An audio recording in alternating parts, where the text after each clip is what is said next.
Hello friends, welcome back to my channel. তো আজকে আমরা বানাবো টক ঝাল মিষ্টি আমের আচার। এই আচারটা বানালে রোজ রোজ রোদে দেওয়ার কোনো ঝামেলা থাকে না, আর মোটামুটি 1 বছরের মতন সংরক্ষণ করে খেতে পারবেন। এটা জলদি নষ্ট হয় না। তার জন্য প্রথমে কয়টা আমগুলোকে ছুলে নিয়ে এভাবে লম্বা লম্বা সাইজে কেটে নিয়েছি। তারপর হলুদ আর লবণ একটু বেশি করে দিয়ে ভালো মতো মেখে রোদে শুকাতে দিয়েছি। এই আমগুলোকে মোটামুটি 2 দিন টানা রোদে শুকাতে দিতে হবে, যাতে আমের মধ্যে কোনো জল না থাকে। আমের জল শুকিয়ে গেলে ওই আম দিয়ে যদি আচার বানানো হয় তাহলে খুব জলদি আচারটা নষ্ট হয় না।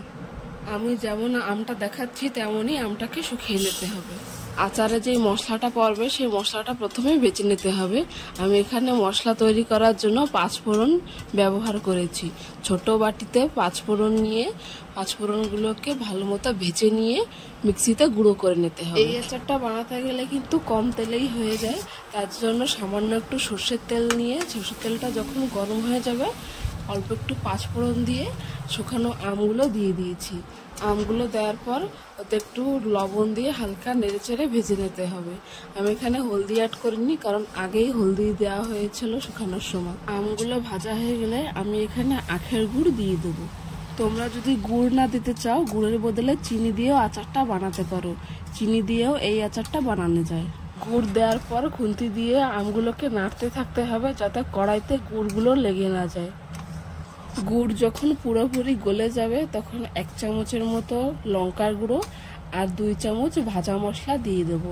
যেহেতু আমের পরিমাণ কম আছে তার জন্য কম করেই মশলা দিয়েছি। 1 চামচ লঙ্কার গুঁড়ো আর 2 চামচ ভাজা মশলা দিয়েছি। মশলাটা দেওয়ার পর আমের সাথে ভালো মতো নাড়িয়ে চাড়িয়ে মিশিয়ে নিলেই রেডি টক ঝাল মিষ্টি আমের আচার। এই আচারটা খেতে কিন্তু দারুণ লাগে আর খুব জলদি নষ্ট হয় না, আর রোজ রোজ রোদে দেওয়ার কোনো ঝামেলা থাকে না। এইভাবেই তোমরা বাড়িতে বানিয়ে নিতে পারবে টক ঝাল মিষ্টি আমের আচার।